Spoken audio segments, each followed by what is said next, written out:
بسم اللہ الرحمن الرحیم۔ بچپن کی ادائیں۔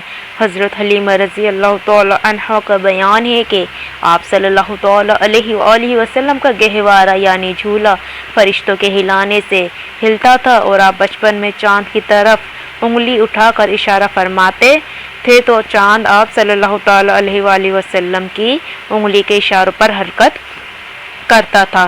جب آپ کی زبان کھلی تو سب سے اول جو کلام آپ کی زبان مبارک سے نکلا وہ یہ تھا کہ اللہ اکبر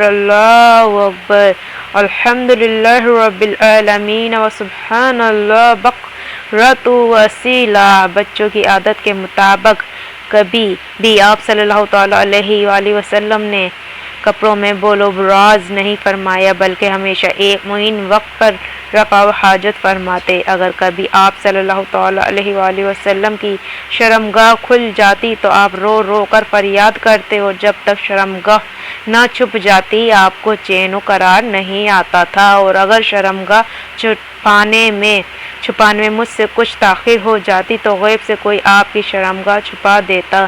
جب آپ اپنے پاؤں پر چلنے کے قابل ہوئے تو باہر نکل کر بچوں کو کھیلتے ہوئے دیکھتے، مگر خود کھیل کود میں شریک نہیں ہوتے تھے۔ لڑکے آپ کو کھیلنے کے لیے بلاتے تو آپ فرماتے کہ میں کھیلنے کے لیے نہیں پیدا کیا گیا۔